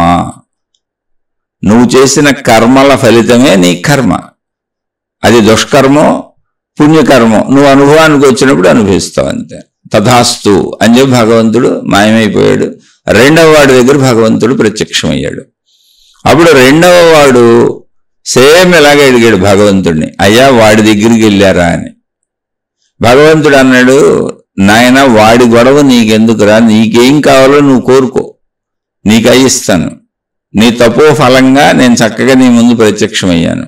నేను అనంత ఆత్మశక్తిని, నువ్వు ఈ రూపంలో ఈ విధంగా నువ్వు నిరంతరం నన్ను పిలిచావు గనుక దేవా దేవా అని ఈ రూపం ధరించి వచ్చాను. ఎవరు ఎలా పిలిస్తే అలా రూపం ధరించి వెళ్తాను. నది నీ తపోఫలంగా వచ్చాను, నువ్వు కోరుకో నీకు ఇస్తా, వాడి గొడవ నీకెందుకు అన్నాడు ఆయన. లేదు లేదు స్వామి, మేమిద్దరం ప్రాణ స్నేహితులు చిన్నప్పటి నుంచి, వాడికి ఏముందో నాకు అదే ఉండాలి, వాడికంటే కొంచెం ఎక్కువ అన్నా ఉండాలి కానీ వాడికంటే తక్కువ ఉంటే నేను భరించలేను. అందుకే చిన్నతనం నుంచి అలా పోటీలతోనే ఇద్దరం స్నేహితుల్లో ఉన్నాం, కానీ ఇద్దరం పోటీ పడుతున్నాం, స్నేహితులమే కానీ దేంట్లోనూ తగ్గం, సమౌజ్జీలుగా ఉండాలి. కాబట్టి వాడేం కోరుకున్నాడో నాకు తెలియాలి స్వామి, మీరు అసలు వెళ్ళారా వెళ్ళలేదా చెప్పండి అన్నాడు. వెళ్ళాను నాయన అన్నాడు భగవంతుడు. మరి వాడేం కోరుకున్నాడు స్వామి అన్నాడు. ఇదిగో నీలాగానే అతి తెలివిని ఉపయోగించాడు నాయన. ఈ అతి తెలివి భౌతికంలో వాడుకోండి, భగవంతుడి దగ్గర వాడకండే. భౌతికంలో కూడా ఈ అతి తెలివిని వాడటం వల్ల మీరు ధర్మం తప్పిన వాళ్ళే శిక్షలు అనుభవిస్తున్నారు, కర్మ సిద్ధాంతం అక్కడే పనిచేస్తుంది. మళ్ళీ నీకు చెబుతున్నాను, వాడు ఇలా అతి తెలివినే వాడాడు అని భగవంతుడు చెప్పాడు. నువ్వైనా సరిగ్గా బుద్ధిని వాడుకో అని. అంటే లేదు స్వామి, వాడేం అడిగాడో చెప్పండి అన్నాడు. నాయన ఒకళ్ళది ఒకళ్ళకి చెప్పకూడదురా, ఎందుకురా నీకు ఈ బాధ, చెబితే నువ్వు మీ ఇద్దరు దుఃఖాల పాలవుతారు. అందుకే నేను ఒకళ్ళ మనసు ఒకళ్ళకి తెలియకుండా, అంతరంగంలో ఎవరేమనుకుంటున్నారో ఎవరికి తెలియకుండా, ఎవరికాళ్ళకి ప్రత్యేకమైనటువంటి రూపము, ప్రత్యేకమైనటువంటి గొంతు, అన్ని ప్రత్యేకంగా ఒక మనిషిని విడివిడిగా తయారు చేశాను స్వరూప స్వభావాలతో. ఎవరి గురించి వాళ్ళకే తెలుసు తప్ప ఇంకోళ్ళకి తెలిసేలా పెట్టలేదు నేను. ఎందుకంటే మీరు ఇలా పోల్చుకొని అనుకొని రకరకాల ఘర్షణలకు లోనవుతారని, విధ్వంసాలు సృష్టించుకుంటారని. మీది మీరు బతకండి హాయిగా, అందరూ కలిసి ఉండండి. లేదు లేదు స్వామి, వాడు ఏమన్నాడో, వాడేం కోరుకున్నాడో నాకు తెలియాలి, నువ్వు నాకు వరం ఇవ్వకపోయినా పర్లేదు కానీ వాడికి ఏం కోరుకున్నాడో తెలియాలి అన్నాడు. భగవంతుడు అన్నాడు, ఒరే నాయన, నీకు పుణ్యఫలంగా వచ్చాను, దర్శనం ఇచ్చాను, వరం ఇస్తాను, కాదని వెళ్ళిపోయానా ఇక మళ్ళీ రాను. కానీ నేను వచ్చాను కనుక నీకు వరం ఇవ్వటం నా ధర్మం కనుక వాడు అడిగింది చెబుతున్నా, అయినా నువ్వు అది పట్టించుకోకు, నీకేం కావాలో అది అడుగు. వాడు అడిగింది ఏంటంటే నువ్వు అడిగిన దానికంటే వాడికి రెట్టింపెమ్మన్నాడు. నువ్వేం అడిగినా దానికి రెట్టింపెమ్మని అడిగాడు. వాడు నీలాగానే గింజుకున్నాడు. ఇది కరెక్ట్ కాదు, ఈ అతి తెలివి వద్దు, నీకేం అవసరమో అది అడుగు, చక్కగా ఇచ్చి వెళ్తాను, ఒకసారి వెళ్ళిపోయానే ఇక రాను అన్నాడు భగవంతుడు. వాడు ఆలోచించి భగవంతుడితోనే అన్నాడు, చూసావా భగవంతుడా, వాడు అంత తెలివిగలవాడు, నేనేం అడిగినా వాడికి డబల్ వచ్చేలా పెట్టుకున్నాడు వరంలోనే, నీకు అర్థం అవట్లేదా? అంటే నేను వాడికంటే తక్కువ బతకాలా? ఇదే నా జీవితం? చూసేవాడు ఎంత తెలివిగా అడిగాడో అని భగవంతుడితోనే వాదన పెట్టుకున్నాడు. భగవంతుడు అన్నాడు, ఒరే వాడి గొడవ నీకెందుకురా, నీకేం కావాలో చూసుకో, నీకు ఎంత కావాలో అడుగు అంతా ఇస్తాను, ఏమి కావాలో అడుగు అవన్నీ ఇస్తాను. అంటే అవన్నీ అడిగి రెట్టింపు అయిపోతాయిగా, నాకంటే వాడికి ఎక్కువ ఉంటాయిగా. వీడంటాడు, భగవంతుడు అన్నాడు, ఒరే ఎవరికో ఎక్కువ ఉంటే నీకు బాధ ఎందుకురా, నీకు తక్కువే ఉన్నాయో చూడయి కోరుకో, నీకేం కావాలో కోరుకో, నువ్వు సుఖంగా బతుకు, నీకు నీ భార్య పిల్లలు నువ్వు నీ కుటుంబం హాయిగా ఉండండి, నీకేం కావాలో ఇచ్చేస్తాను నేను. లేదు లేదు స్వామి, వాడికంటే తక్కువ అయితే నేను బతకను. మరి ఇప్పుడు నేను ఏం చేయనని అడిగాడు భగవంతుడు. ఎందుకంటే వచ్చాను మీ తపో ఫలంగా, మీ శ్రమ ఫలంగా, నీకు వరం ఇచ్చి వెళ్ళటం నా ధర్మం. కాదు వద్దంటావా వెళ్ళిపోతాను, ఇక రాను. ఎందుకంటే నీతో మాట్లాడటం కూడా జరిగిపోయింది, దర్శనం ఇవ్వటం కూడా జరిగిపోయింది. ఇమ్మంటే వరం ఇస్తాను, లేకపోతే వెళ్ళిపోతాను, ఇక రాను, ఏదైనా త్వరగా నిర్ణయించుకో అన్నాడు. అంటే నీ తపో ఫలం పూర్తయిపోవచ్చింది. అప్పుడు వాడు బాగా ఆలోచించాడు. నేనేమడిగినా వాడికి డబల్ వచ్చేలా అడిగాడు కదా స్వామి, ఒక పని చేయండి, నాకు ఒక కన్ను తీసేయండి, వాడికి 2 కళ్ళు పోతాయి, దరిద్రం వదిలిపోద్ది, వాడి కుళ్ళు కుతంత్రానికి శిక్ష పడుద్ది అన్నాడు. భగవంతుడు చిరునవ్వు నవ్వుతూ చెప్పాడు, ఒరే వాడికి 2 కళ్ళు పోతే శిక్ష పడుద్ది అంటున్నావు కదా, బాగానే ఉంది, నీ కుళ్ళు నీ కుతంత్రానికి నీకొక కన్ను పోతుంది కదరా, నేను ఒక కంటితో చూడగలనుగా ఎలాగైనా బతికేస్తాను, నాకు ఒక కన్ను పోయినా పర్వాలేదు, వాడికి మాత్రం 2 కళ్ళు పోవాలి, ఎందుకంటే వాడు అడిగిన దాంట్లోనే నాకంటే రెట్టింపు కావాలని అడిగాడు. అంటే భగవంతుడు చెప్పాడు, ఒరే ఇలా పోల్చుకోకండిరా, ఒకళ్ళతో ఒకళ్ళు ఘర్షణలు పడకండిరా, పోలికలు పెట్టుకోకండిరా, ధర్మంగా మంచిగా ఉండండిరా, ఎవరి పని వాళ్ళు చేసుకోండిరా, ఎందుకురా అని నచ్చ చెప్పే ప్రయత్నం భగవంతుడు కూడా చేశాడు. వద్దు స్వామి, నా కోరిక ఇంతే ఫిక్స్ అన్నాడు వాడు. తథాస్తు అన్నాడు భగవంతుడు. భగవంతుడు మాయమైపోయాడు. వీడికి ఒక్క కన్ను పోయింది, వాడికి 2 కళ్ళు పోయినాయి. వీడికి ఒక్క కన్ను పోయింది, వాడికి 2 కళ్ళు పోయినాయి. ఇప్పుడు ధర్మో రక్షతి రక్షిత అంటే మహాత్ములు ఎందుకు చెప్పారంటే, ఇక్కడ భగవంతుడు ఎవరు, మనలో ఉన్న బుద్ధి, ఇది కథే, కానీ ఇక్కడ భగవంతుడు ఎవరు, మనలో ఉన్న బుద్ధి. నువ్వు నీ లోపలికి వెళ్ళి ధ్యానం చేసి తపస్సు చేసి నీ అంతరాత్మను శుద్ధిపరుచుకొని నీలో చెడు పోగొట్టుకుంటే తప్ప నీలో బుద్ధి వికాసము జరగదు. బుద్ధి వికాసము జరగకుండా, బుద్ధి బలం పెరగకుండా, బుద్ధి నీకు చెబుతున్నా కూడా నువ్వు వినవు. సరే ఏదో తపస్సు చేశారు, దేవుడు ప్రత్యక్షమయ్యాడు అన్నాడు. ఇప్పుడు బుద్ధి కొంత పనిచేస్తున్నా, ఏ మహాత్ములు చెప్పిన మంచి మాటలు వింటున్నా, మంచి పుస్తకాలు చదువుతున్నా, ఏ ప్రవచనాలు వింటున్నా, కొంత ఆధ్యాత్మికతను, భక్తను, దేవుడను, మతమను, మార్గమను ఈ వైపు వచ్చినా మనలో ఉన్నటువంటి ఆ దుర్మార్గపు స్వభావం బోట్ల ఇతరులకు హాని చేసేలానే ఉన్నాం. నాకు కన్ను పోయినా పర్వాలేదు, వాడికి 2 కళ్ళు పోవాలి అనే సిద్ధాంతం చూడండి. అందుకే మహాత్ములు చెప్పారు, నాయన ధర్మాన్ని ఆచరిస్తే ఆ ధర్మం నిన్ను రక్షిస్తుంది, నువ్వు అధర్మాన్ని ఆచరించావు, నీకు 1 కన్ను పోయింది, వాడికి 2 కళ్ళు పోయినాయి. నీతో స్నేహం చేసినందుకు వాడు 2 కళ్ళు పోగొట్టుకున్నాడు, వాడితో స్నేహం చేసినందుకు నువ్వు 1 కన్ను పోగొట్టుకున్నావు. కానీ ఇద్దరు సన్మార్గంలో తపస్సు చేసి దేవుణ్ణి ప్రత్యక్షం చేసుకున్నారు. ఈ కళ్ళు పోగొట్టుకోవటం కూడా దేవుడితోనే పోగొట్టుకున్నారు. ఇక్కడ మీరు గమనిస్తే మతాలంటాం, మార్గాలంటాం, విధానాలంటాం, గురువులు అంటాం, మా మతమే గొప్పదంటాం, మా దేవుడే గొప్ప అంటాం, మా గురువే గొప్ప అంటాం, మా మాతాజీ గొప్ప అంటాం, పద్ధతులు పెట్టుకుంటాం, రంగులు పెట్టుకుంటాం, కట్టుబొట్టు విధానాలు మార్చేసుకుంటాం, ఆచార సాంప్రదాయాలు మార్చేసుకుంటాం, ఎన్నో చేసుకుంటాం. చూడండి ఎంత విడిపోయామో మానవ జాతిగా, ఘర్షణలు సృష్టించుకుంటున్నాం. అసలు కొన్ని దేశాలు బాంబులేసి సామాన్య ప్రజల్ని చంపేస్తున్నారు. మతాల పేరిట యుద్ధాలు, మతాల పేరిట మారణకాండలు, దేవుళ్ళను తిట్టుతాలు, దేవుళ్ళ పేరు మీద కొట్టుకోవటాలు, అనేక మత ఘర్షణలు. ఎక్కడ చూసినా మత ఘర్షణలే, ఎక్కడ చూసినా నా గురువు గొప్ప, నా మార్గం గొప్ప. ఆ గురువులు కూడా మాదే గొప్ప అని చెబుతారు. మరి వాళ్ళు గురువులు ఎలా అయ్యారో తెలియదు. అసలు ఏ గురువు అయినా జ్ఞానం గొప్పదని చెప్పాలి. మతం గొప్పది కాదు, దేవుడు గొప్పోడు కాదు, గురువు గొప్పోడు కాదు, గ్రంథం గొప్పది కాదు. అది గొప్పది ఎందుకు అయిందంటే అందులో జీవము, జ్ఞానము. జ్ఞానం గొప్పది. ఎటువంటి జ్ఞానం గొప్పది? మనిషిని మంచోడిని చేసే జ్ఞానం గొప్పది, మనిషిని ధర్మంలో నడిపించే జ్ఞానం గొప్పది, మనిషిని అంతర్ముఖుణ్ణి చేసి మంచివాడిని చేసి మనిషిలో ఉన్న చెడు గుణాలన్నీ ఆ మనిషే తనను తాను సంస్కరించుకొని ఆ చెడు గుణాలను తొలగించుకొని తాను సన్మార్గంలో, ధర్మ మార్గంలో తన బాధ్యతలు సక్రమంగా నిర్వర్తిస్తూ, తన కుటుంబ బాధ్యతలు, తన సామాజిక బాధ్యతలన్నీ సక్రమంగా నిర్వర్తిస్తూ తనను తాను తెలుసుకునే ప్రయత్నం చేయాలి మరణించే లోపల. ఎందుకంటే శరీరం శిథిలమైపోతే, మరణిస్తే నేను అనంతాత్మశక్తిని తెలుసుకోవడానికి కూడా అవకాశం ఉండదు. అందుకని ధర్మాచరణ ఎంతో ముఖ్యమైనది. అధర్మ పరులతో స్నేహము, అధర్మపు ఆలోచనలు, అధర్మపు క్రియలు, నువ్వు నష్టపోతూ ఇతరులను నష్టపరుస్తూ ఉంటావు. ఇలాగే జరుగుతుంది. ఎప్పుడు ధర్మం ఎప్పుడూ కూడా చక్కగా ఉంటుంది, ధర్మం ఎప్పుడూ నీతివంతంగా ఉంటుంది. అంటే ఇప్పుడు ధర్మపరుడు అనేటువంటి విషయాన్ని చెప్పుకుందాం. ఊరికనే దీనికి ఒక చిన్న కథ చెప్పుకుందాం. ఒక సాధువు గారు ఓ అడవిలో చెట్టు కింద కూర్చొని ఆయన తపస్సు చేసుకుంటున్నాడు. ఓ సాధువు ఆయన తపస్సు చేసుకుంటూ ఉంటే ఏదో చప్పుడు లేని ఏంటని చూశాడు. ఆయన కళ్ళు తెరిచి చూస్తే ఒక ఆవు పెద్ద పెద్దగా అరుచుకుంటూ భయపడుతూ పరిగెత్తుతూ పారిపోతుంది. పారిపోతూ ఎదురుగా ఉన్నటువంటి అడవిలో ఎదురుగా ఉన్నటువంటి బాగా గుబురుగా దట్టంగా ఉన్నటువంటి వైపు అటు పరిగెత్తి ఆ చెట్ల వెనకాలకి వెళ్ళిపోయింది. అడవంతా బోల్డ్ ఉంది, అది ఒకవైపు వెళ్ళిపోయింది.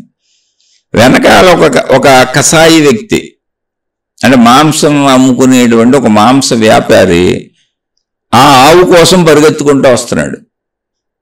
అతని చేతిలో కత్తి, దాన్ని పట్టుకోవడానికి తాడు ఇవన్నీ ఉన్నాయి. ఈయన గుర్తించారు ఈ ఆవుని చంపే వ్యక్తి అతను మాంసం అమ్ముకుంటాడని. అయితే పాపం అతను వృత్తి అది నడుస్తుంది. మరి అది చంపితే అమ్మితే తింటున్నారు అందరూ.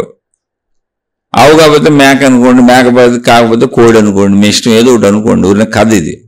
ఇప్పుడు తినేవాళ్ళు ఉన్నప్పుడు అమ్మేవాళ్ళు ఉన్నప్పుడు పలానా తప్పని కూడా కాదు. ఇక్కడ ధర్మాచరణ కోసమే ఇది ఉదాహరణ తీసుకున్నా. ఏది తప్పని నేను చెప్పట్లేదు అసలు.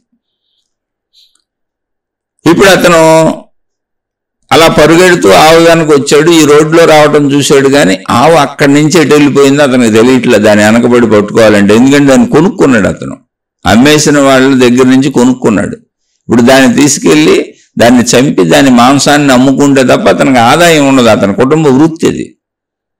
అవి సాగుతున్నప్పుడు ఆ ధర్మాధర్మాలు ఏముంది, సాగుతున్నాయి. ఇక అమ్మేవాళ్ళు ఉన్నారు, కొనేవాళ్ళు ఉన్నారు, దాన్ని తినేవాళ్ళు ఉన్నారు. ఇప్పుడు ఈ ధర్మాధర్మాలు ఎవరు చెప్పాలి? అందుకని ఇక్కడ ధర్మాధర్మాలు ఆవుకు సంబంధించినవి కాదు, మేకకి సంబంధించినవి కాదు, కోడికి సంబంధించినవి కాదు, చేపకి సంబంధించినవి కాదు. అది ప్రపంచంలో నడుస్తున్నప్పుడు అది నడిచే విధానం అంతే. అది ఇక్కడ ధర్మాచరణ మనిషిది చెబుతున్నా, దాన్ని తీసుకోండి. ఇక్కడ అతను వెతుకుతూ ఆవుని ఈయన చూశాడు. ఈయన తపస్సు చేసుకుంటున్నాడు. ఆయన దగ్గరికి వెళ్ళాడు. ఆయన ఆవు వెళ్ళటం నిజంగా చూశారు. ఆయన అక్కడ ఆ చెట్టు కింద కూర్చున్నాయని చూశారు. ఇతను వచ్చి ఆయనకి నమస్కారం చేసి స్వామి స్వామి అని పిలిచాడు. ఆయన కళ్ళు తెరిచారు. నమస్కరిస్తూ, అయ్యా నేను ఒక ఆవును కొనుక్కున్నాను, నేను ఇలా మాంస వ్యాపారిని, ఆవు నా నుంచి తప్పించుకొని వెళ్ళిపోయింది. ఇప్పుడు ఆవు లేకపోతే నా వృత్తి పోద్ది. ఆవు తప్పిపోతే చాలా కష్టం, బోల్డ్ డబ్బులు పెట్టి కొనుక్కున్నాను. కొంచెం అది ఇటు రావటం అయితే నేను చూశాను, ఇక్కడి నుంచి ఎటు వెళ్ళిందో తెలియదు, మీరు చూస్తే కొంచెం చెప్పండి అన్నాడు. అంటే ఇక్కడ ధర్మాచరణకి కథ మాత్రమే ముందే చెబుతున్నది. ఆయన చూశారు, కానీ ఒక జీవిని చంపే విషయం చెప్పాలి ఇప్పుడు. ఆయన దృష్టిలో జీవులన్నీ సమానమే ఆయనకి. ఎందుకని ఆయన ఆధ్యాత్మికతలో తపో సాధనలోకి వెళ్ళారు. ఇది భౌతికంలో ధర్మమై ఉండొచ్చు, తనకి జీవన వృత్తి అయి ఉండొచ్చు. కానీ ఆయన మనసులో పాపం ఆవుని చంపటానికి ఇప్పుడు తాను కారణభూతుడిని అవుతాను, అయ్యో ఆవు చనిపోతుందే అనేటువంటి భావన కలిగింది. భావన కలిగి ఇప్పుడు ఆయన అబద్ధం చెప్పకూడదు. ఎందుకని ధర్మాచరణ అంటే అబద్ధం చెప్పకూడదుగా. అలా అని ధర్మాచరణ పేరిట నిజం చెబితే ఆవు చనిపోద్ది. ఏం చేయాలి ఇప్పుడు? అందుకని ఆయన ఆలోచించి ఆయన ఏమన్నారంటే, నాయన చూసింది చెప్పలేదు, చూసింది చెప్పలేదు, చెప్పేది చూడలేదు అని చెప్పారు ఆయన. చూసింది చెప్పలేదు, చూసేవేంటి కళ్ళు, అవి చెప్పలేవు. చెప్పేదేంటి నోరు, అది చూడలేదు. అంటే ఆయన కాదండి నా ఆవు అండి, మళ్ళీ స్టోరీ అంతా చెప్పాడు. ఆవు ఇటు వెళ్ళింది, నేను ఇక్కడ దాకా రావటం చూశాను కానీ ఏ వైపు వెళ్ళిందో చూడలేదు, కొంచెం దాన్ని పట్టుకోవాలి, మీరు ఎక్కడే కూర్చున్నారుగా, ఒకవేళ చూసుంటే చెప్పండి అన్నాడు. మళ్ళీ ఆయన అదే చెప్పారు, నాయన చూసింది చెప్పలేదు, చెప్పేది చూడలేదు అని. వాడికి అర్థం కావట్లేదు. ఈయన ఏదో పిచ్చి పిచ్చిగా మాట్లాడుతున్నాడు అనుకున్నాడు. అతను ఎన్నిసార్లు అడిగినా ఆయన అదే చెప్పారు, నాయన చూసింది చెప్పలేదు, ఇది సత్యము, చెప్పేది చూడలేదు, ఇది సత్యము. కనుక ఏం చెప్పను, చూసింది చెప్పలేదు, చెప్పేది చూడలేదు, ఇంతే చెబుతున్నారు ఆయన. అంటే ఇక్కడ ఇది కథ అయిన ధర్మ సూక్ష్మాన్ని పాటించాల్సి వచ్చినప్పుడు ఎవరికి వాళ్ళు విఘ్నతతో ధర్మాన్ని ఆచరించాలి అనేది ఇక్కడ. ఇది కథలోని సారాంశం. మరి ధర్మం అన్ని ప్రదేశాలలో ఒకలా ఉండదు, అన్ని చోట్ల ఒకలా ఉండదు. సందర్భానుసారం ధర్మాన్ని వర్తింపజేసుకోవాలి. సందర్భానుసారం వర్తింపజేసుకొని వెళ్ళాలి. ఇప్పుడు రోడ్డుకి ఎడమ వైపునే వెళ్ళాలి అనేది ట్రాఫిక్ రూల్స్ ప్రకారం ధర్మం. ఎడమ వైపున పొద్దు గొయ్యితో వేశారండి ఎవరో మున్సిపాలిటీ వాళ్ళు, అక్కడ ఏదో రోడ్డులు రిపేర్ చేస్తున్నారు లోపల ఉన్న పైపులు. ఇప్పుడు నేను ఎడమ వైపు నుంచే వెళ్ళాలి కాబట్టి రోడ్డు రిపేర్ అయినాక వెళ్తానని అక్కడ కూర్చుంటామా? లేదా గుంటలోంచి దింపుకొని టేపు వెళ్తానని అక్కడ పనిచేసే వాళ్ళతో వాదన పడతామా? వాళ్లే పెట్టారు అక్కడ టేక్ డైవర్షన్ అని ఓ బోర్డు పెట్టారు, పక్కకి వెళ్ళి ఆ రోడ్లోకి వెళ్ళాను. కానీ ఆ రోడ్డు రైట్లోకి వెళ్తుంది.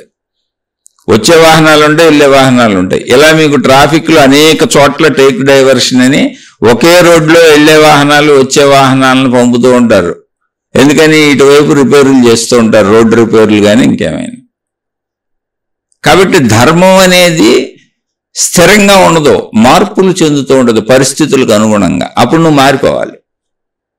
భార్య దగ్గరికి వెళ్తే ఒక ధర్మం, కూతురు దగ్గరికి వెళ్తే ఒక ధర్మం, తండ్రి దగ్గరికి వెళ్తే ఒక ధర్మం, తల్లి దగ్గరికి వెళ్తే ఒక ధర్మం, ఉపాధ్యాయుడి దగ్గరికి వెళ్తే ఒక ధర్మం, దేవుడి దగ్గరికి వెళ్తే ఒక ధర్మం.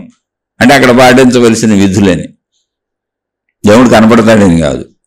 అలా ఒక్కొక్క చోట ఆఫీస్కి వెళ్తే ఒక ధర్మం, రోడ్డు మీద నడిచి వెళ్తుంటే ఒక ధర్మం, వాహనం వేసుకెళ్తుంటే ఇంకో ధర్మం. అంటే మరి వాహనాలను యాక్సిడెంట్లు చేయకూడదు, జాగ్రత్తగా వెళ్ళాలి, ఎవరిని భయపెట్టకూడదు, ఎవరిని బాధ పెట్టకూడదు.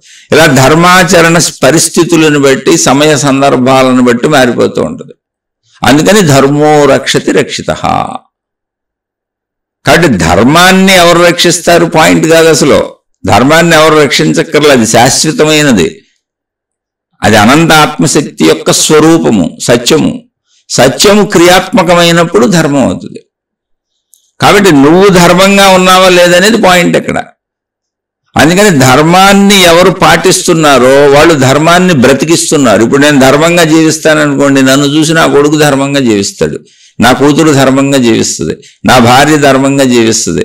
నా చుట్టుపక్కల నన్ను అనుసరించి చూసేవాళ్ళు ఎంతో కొంత ధర్మాన్ని స్వీకరిస్తారు, వాళ్ళు కూడా ధర్మంగా ఉంటారు. లేదు చెడు చేస్తున్నాం అనుకోండి, చెడుని చూసి చెడు నేర్చుకుంటారు. ఇప్పుడు తరతరాలుగా ప్రపంచంలో చెడు ఎలా వస్తుంది? ఎవరో ఒకళ్ళు చేస్తున్నారు, ఆ చేస్తున్న వాళ్ళని చూసి వీళ్ళు నేర్చుకుంటున్నారు, అది కంటిన్యూ అవుతానే ఉంది. అలా సిగరెట్లు వేల సంవత్సరాల నుంచి అమ్మబడుతూనే ఉన్నాయి. మద్యపానాలు ఏదో ఒక రూపంలో, సిగరెట్లు ఏదో ఒక రూపంలో, దుర్వ్యసనాలు, వ్యభిచారాలు, పేకాట్లు రూపాలు మారి ఉండొచ్చు. వేల సంవత్సరాల నుంచి అలా నడుస్తూనే ఉన్నాయి. చెడు అలవాట్లు, దుష్కర్మలు, చెడు పనులు, చెడు అలవాట్లు, చెడు సహవాసాలు అన్నీ నడుస్తూనే ఉన్నాయి. ఎలా నడుస్తున్నాయి తరతరాలకి అంటే వాళ్ళని చూసి వీళ్ళు, వీళ్ళని చూసి వీళ్ళు నేర్చుకుంటూ ముందు తరాలకు వెళ్ళిపోతుంది. అలాగే ఆధ్యాత్మికత కూడా సనాతన ధర్మం అంటే చెప్పాను ఎలా వచ్చింది? ఋషులు, మునులు, యోగులు, తపస్సంపన్నుల నుంచి తరతరాలుగా అది వస్తూనే ఉంది. అలాగే చెడు వస్తూనే ఉంది, అలాగే మంచి వస్తూనే ఉంది, ఆగదేది. ఇందులో నువ్వు ధర్మాన్ని పాటించుకుంటూ వెళ్ళటం మనిషిగా నీ కర్తవ్యము. పాటిస్తే ఏమవుతుంది? నువ్వు ధర్మాన్ని పాటించావు గనుక, ధర్మం అంటే మంచి కనుక, నువ్వు మంచిగా జీవించావు గనుక తిరిగి ఆ ధర్మమే నిన్ను కాపాడుతుంది. అంటే తిరిగి నీ జీవితంలోకి మంచిగా వస్తుంది. నువ్వు అందరితో మంచుకుంటే అందరు నీతో మంచుకుంటారు, నీకెందుకు హాని చేస్తారు? నువ్వు సత్ప్రవర్తనతో, సద్భావంతో, శాంతియుత మనసుతో ఉంటే నీ జీవితం అసలు హాయిగా వెళ్ళిపోద్ది. అందుకని ధర్మ ప్రవర్తననే అలవాటు చేసుకోండి అన్నారు. ధర్మ ప్రవర్తన అంటే ఏంటి? ధార్మిక ప్రవర్తన కాదు, మంచి ప్రవర్తన. ధర్మ ప్రవర్తన అంటే ఇది నా మతం, ఇది నా ఆచారం, ఇది నా సాంప్రదాయం, నేను ఇలాగే ఉంటాను, ఇలాగే తిరుగుతాను, నాదే కరెక్టు, మీ అందరిదే తప్పు, మీతో వాదులాడతాను, నా దేవుడే కరెక్ట్ అంటాను, అది వీరత్వం అంటాను, మీతో వాదులాడి మిమ్మల్ని గెలిచి, లేదా మీతో కొట్టుకొని, మీతో ఘర్షణలు పడి మీరు నేను కొట్టుకొని నేను గెలిచి, లేకపోతే మీరు గెలిచి నా మతాన్ని నిరూపిస్తాను, నా దైవాన్ని నిరూపిస్తాను, నా దైవం కోసం ప్రాణత్యాగాలు చేస్తాను అంటే అది మూర్ఖపు పనులు అంటారు ఇవన్నీ. దైవం కోసం ఎవరు అసలు ఎవరికో ఘర్షణ పడక్కర్లా. దైవం నువ్వు ఘర్షణ పెడితే, నువ్వు నా దేవుడు కరెక్ట్ అని చెబితే, నా మతం కరెక్ట్ అని చెబితే, నువ్వు చెబితే తప్ప ఆ దేవుడు నిరూపించలేని వాళ్ళంత స్థితిలో బలహీనంగా ఉన్నాడా? అంత పిచ్చి పట్టిందా నీకు?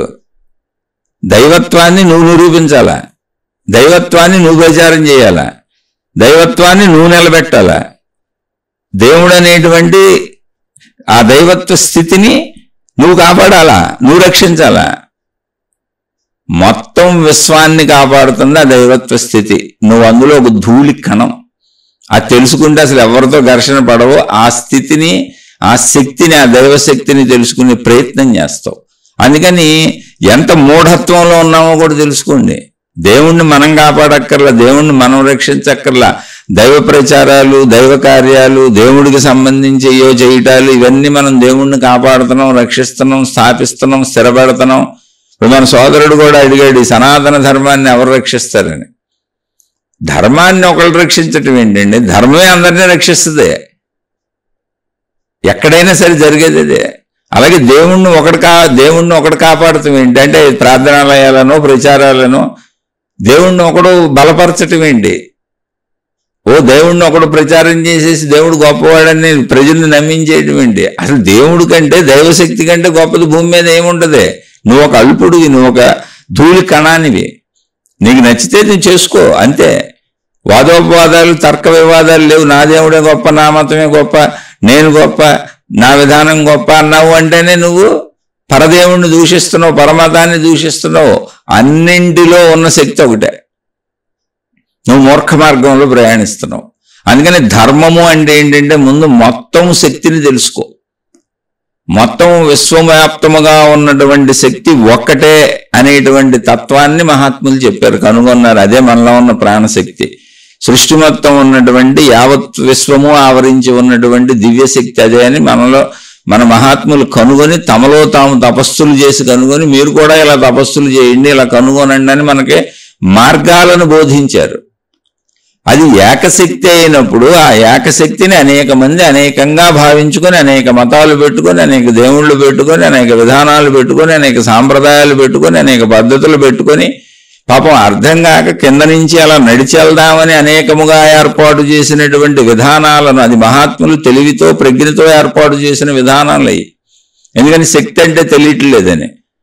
ఆ విధానాలలో నువ్వు ధర్మంగా నడుస్తూ శక్తిని గ్రహించి దైవత్వం అనేది ఒకటే అనేటువంటి భావన వైపు సాగకుండా, నా దేవుడు కరెక్టు, నా మతం కరెక్టు, నీ దేవుడు తప్పు, నీ దేవుడు అసలు మాయా, నా గురువే కరెక్టు, నా విధానమే కరెక్టు, మీ అన్ని పనికిరాని మార్గాలని ఘర్షణలు పడి, గొడవలు పడి, కొట్టుకొని, నానా రకాల యాగీలు చేసుకుంటూ, ఒకళ్ళనొకళ్ళు నిందించుకుంటూ, దారుణాతి దారుణమైనటువంటి స్థితినిగా ఆధ్యాత్మికతని, దైవత్వాన్ని, భక్తిని తయారు చేస్తే దాన్ని ఏమంటారు? ధర్మ రక్షణ అంటారా, ధర్మ భక్షణ అంటారా?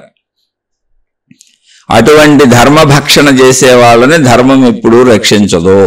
మీ దేవుడు కూడా మిమ్మల్ని రక్షించడు. ఎందుకని? పరదేవుడిని దూషిస్తే మీ దేవుడికి ఇష్టం ఉంటుందో? పోనీ మీరు ఆలోచించండి. ఏ దేవుడికైనా ఇష్టం ఉంటుందా? పరదేవుణ్ణి నిందించి, పరమతాన్ని నిందించి, ఆ మతంలో ఉన్నోళ్ళు మనలాంటి మనుషులేగా, ఆ దేవుణ్ణి పూజించేవాళ్ళు మనలాంటి మనుషులేగా, ఏ మతంలో ఎక్కడ ఎవరున్నా వాళ్ళంతా మనుషులేగా. అసలు మతాలు ఏర్పడేది మనుషుల దగ్గరేగా, దేవుళ్ళు ఏర్పడేది మనుషుల దగ్గరేగా, ఆచార సాంప్రదాయ విధానాలు పద్ధతులన్నీ ఏర్పడేది మనుషుల దగ్గరేగా. జంతువుల్లో ఏర్పడవుగా, వృక్షాల్లో ఏర్పడవుగా, సృష్టిలో ఇంకెక్కడ ఏర్పడవుగా. అసలు దైవీ భావన కల్పించుకున్న మనిషి ఒక్కడేగా. అనంత ఆత్మయొరుకును పొందగలిగిన వాడు మనిషి ఒక్కడేగా. అలాంటప్పుడు పరదైవాన్ని నాది కాదు అని, పరమతమని, పరమత ద్వేషాన్ని, వాళ్ళు పరమతపు మనుషులని మానవ జాతిని ముక్కలు ముక్కలుగా విడగొట్టి, మతాలుగా విడిపోయి, దేవుళ్ళుగా విడిపోయి, ఆ దేవుళ్ళను దూషిస్తూ, నా దేవుడు కరెక్ట్ అంటూ, నా మతం కరెక్ట్ అంటూ, నా గ్రంథం కరెక్ట్ అంటూ, నీ గ్రంథం తప్పు అంటూ, ఇలా ద్వేషించే వాళ్ళని, దూషించే వాళ్ళని ఏమనాలి? వీళ్ళు ధర్మ భక్షకులు. ఆ ధర్మం వాళ్ళని శిక్షిస్తుంది, మళ్ళీ కంగారు పడక్కర్లా. ధర్మో రక్షతి రక్షిత, ధర్మాన్ని రక్షించిన వాళ్ళని ధర్మే రక్షిస్తుంది. ఇదంతా ఏకత్వం అని తెలుసుకొని, మనుషులంతా ఒక మానవ జాతి అని తెలుసుకొని, ఆ శక్తిని తెలుసుకోవడానికి అనేక మంది అనేక విధాలుగా తయారయ్యి, అనేక మతాలు ఏర్పరచుకొని, అనేక విధానాలు ఏర్పరచుకొని, అనేక పద్ధతులు ఏర్పరచుకొని, ఎవరి విధానాల్లో వాళ్ళు సాగుతున్నారు. ఇవి ఏర్పడింది కూడా విశాలమైనటువంటి ఈ భూభాగంలో అనేక భౌగోళిక పరిస్థితుల్లో ఎవరి స్థితిగతుల్లో వాళ్ళు ఏర్పరచుకున్నారు అనేటువంటి విషయాన్ని గ్రహించి, మానవ జాతి మొత్తంగా ధర్మంగా ఉండాలి, మంచిగా ఉండాలి, మానవ జాతి ఏకమొత్తంగా హాయిగా గడపాలి, సంతోషంగా ఉండాలన్న భావనతో మనం ముందుకు సాగుతున్నప్పుడు మనం ధర్మ ఆచరణ చేస్తున్న వాళ్ళం, ధర్మ రక్షకులం. కాబట్టి ధర్మాన్ని ఆచరించిన వాళ్ళం.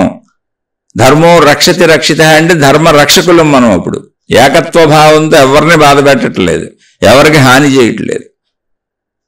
కాబట్టి ఆ ధర్మమే మనం రక్షిస్తుంది. మనకు ఎవరు హాని చేయరు, మనకు ఎవరు ఇబ్బంది పెట్టరు, మనం ఎవరు బాధ పెట్టరు. పైగా మంచోళ్ళం కాబట్టి అందరూ సహాయపడతారు. అయినా కష్టాలు వస్తే అసలు మనకు కష్టాలే రావు అలాంటి వాళ్ళకి. కాదు, ఈ ధర్మ భక్షకులు ఉంటారు, ఇతరులను బాధ పెడతారు. అది మతాల పేరు కావచ్చు, మార్గాల పేరు కావచ్చు, దేవుళ్ళ పేర్లు కావచ్చు, గురువుల పేర్లు కావచ్చు, మార్గాల పేర్లు కావచ్చు, విధానాల పేర్లు కావచ్చు, ఆచార సాంప్రదాయాలు కావచ్చు. ఇవేమీ కాకుండా భౌతికంలో చేసే మోసాలు, అన్యాయాలు, అక్రమాలు, దుర్మార్గాలు, దోపిడీలు, అబద్ధాలు, అసత్యాలు, అవి చిన్నవి కావచ్చు, పెద్దవి కావచ్చు. వీళ్ళంతా ధర్మ భక్షకులు. ధర్మాన్ని పాడు చేస్తున్నారు, నాశనం చేస్తున్నారు. కాబట్టి ధర్మ భక్షకుల్ని ధర్మమే భక్షిస్తుంది, ధర్మ రక్షకుల్ని ధర్మమే రక్షిస్తుంది. కాబట్టి ఇక్కడ శిక్షలు అనుభవించే వాళ్ళందరూ, కర్మఫలాలు అనుభవించే వాళ్ళందరూ, అది భౌతికమో అది ఆధ్యాత్మికమో, వాళ్ళు చేసినటువంటి కర్మఫలాలను అనుభవిస్తున్నారు. ఈ కర్మ సిద్ధాంతం యావత్ సృష్టి మొత్తం నడుస్తుంది. మీరు చూసుకోండి, మానవ జాతిలో అందరికీ అనారోగ్యాలు, మానసిక బాధలు, అనేక శారీరక, మానసిక, ఆర్థిక, సామాజిక, కుటుంబిక అనేక సమస్యలు ఉన్నాయి. ఎందుకు వస్తున్నాయి ఇవన్నీ? నువ్వెక్కడో ధర్మం తప్పావు, దాని ఫలాన్ని అనుభవిస్తున్నావు. ఇది సృష్టి సూత్రం, అది మారదు. అలాగే చక్కగా శారీరక, మానసిక, ఆర్థిక, సామాజిక, కుటుంబిక అన్ని రకాల సుఖాలను పొందుతున్నారు. ఈ సుఖాలన్నీ పొందేవాళ్ళు ఎవరు? ధర్మ రక్షకులు. కాబట్టి ఆ ధర్మమే నేను రక్షించి నీకు సుఖాలు వస్తుంది, అది కర్మ సిద్ధాంతం. కాబట్టి దుఃఖాలకు వెళ్ళేవాళ్ళు కర్మ భక్షకులు. అవి ధర్మము రక్షించకుండా ధర్మాన్ని భక్షించారు వాళ్ళు, ధర్మాన్ని శిక్షించారు వాళ్ళు. అందుకని ఆ ధర్మం వాళ్ళని శిక్షిస్తుంది. అవే కష్టాలు. ధర్మ రక్షకులే ధర్మాన్ని రక్షించారు, అదే వాళ్ళని రక్షిస్తుంది, అవే సుఖాలు. కాబట్టి మన సుఖదుఖాలకు కారణము సృష్టిలో ఉన్నటువంటి కర్మ సిద్ధాంతము అనేటువంటి ఒక సత్యము, అది మారదు. ఆ కర్మ సిద్ధాంతం ఎవరికి వర్తిస్తుంది? జ్ఞానం ఉన్న ఒక మనిషికి మాత్రమే వర్తిస్తుంది. మిగిలిన ఏ జీవులకి వర్తించదు, జంతువులకు వర్తించదు, మొక్కలకు వర్తించదు. మిగిలిన వాటి గురించి మనకు తెలియదు. నీకు జ్ఞానం ఉంది కనుక, నీకు విచక్షణా జ్ఞానం ఉంది కనుక మొదటి నుంచి సనాతన ధర్మము, సనాతన అంటే అతి పురాతనమైన, అత్యంత నూతనమైన, ఎప్పటికీ శాశ్వతమైన, మానవ జాతి ఉన్నంతకాలం ఉండేటువంటి ఈ ధర్మము ఋషులచే, మునులచే, యోగులచే, తపస్సంపన్నులచే మనకు అందింపబడుతూ, నాయన ఏకజాతి మానవ జాతి, ఇక్కడ ఉన్నాయి మానవ జాతి, వృక్ష జాతి, జంతు జాతి, ఇందులో ఏకజాతి మానవ జాతి, మానవ జాతి ఎప్పుడూ మంచిగానే ఉండాలి అనేటువంటి ధర్మాన్ని ప్రబోధించింది. ఆ ధర్మాన్ని మీరు తప్పితే సృష్టిలో ఉన్నటువంటి కర్మ సిద్ధాంతము అనేటువంటి ఆ కర్మ విధానము మిమ్మల్ని శిక్షిస్తుంది. ధర్మంలో ఉంటే అదే మిమ్మల్ని రక్షిస్తుంది. కనుక ధర్మో రక్షతి రక్షితః, ధర్మో శిక్షతి భక్షకః. ఊరిని నేను కలిపాను. ధర్మాన్ని భక్షించిన వాళ్ళని, ధర్మాన్ని పాడు చేసిన వాళ్ళని, ధర్మ భక్షకుల్ని ధర్మం శిక్షిస్తుంది. అదే నువ్వు పడేటువంటి కష్టాలు, బాధలు, కన్నీళ్లు. అది ఆధ్యాత్మికమైన, భౌతికమైన, దైవీపరమైన, మతపరమైన, లేదా మామూలుగా జనాలను మోసం చేసిన ఎలా అయినా అది తప్పదు. ఎందుకంటే ఆధ్యాత్మికం భౌతికం వేరు వేరు కాదు, ఉన్నది ఒకటే. ఆధ్యాత్మికం అదే, భౌతికం అదే. కనుక జాగ్రత్తగా తెలుసుకొని ప్రవర్తించండి. ఎవరము కూడా సనాతన ధర్మాన్ని రక్షించాల్సిన అవసరమే లేదు. సనాతనము ధర్మము అనేది అనంత ఆత్మశక్తి యొక్క సత్యత్వము. ఆ సత్యత్వమే, అనంత ఆత్మశక్తి యొక్క సత్యత్వమే సృష్టి. అనంత ఆత్మశక్తి తనను తాను సృష్టిగా వ్యక్తీకరించుకుంటున్నది, భిన్నంగా కనబడుతున్నది. అంటే ఆత్మశక్తి, సృష్టి వేరువేరు కాదు అనే జ్ఞానమును, ఆత్మజ్ఞానము ఆధ్యాత్మిక చదువు ద్వారా పొందగలము.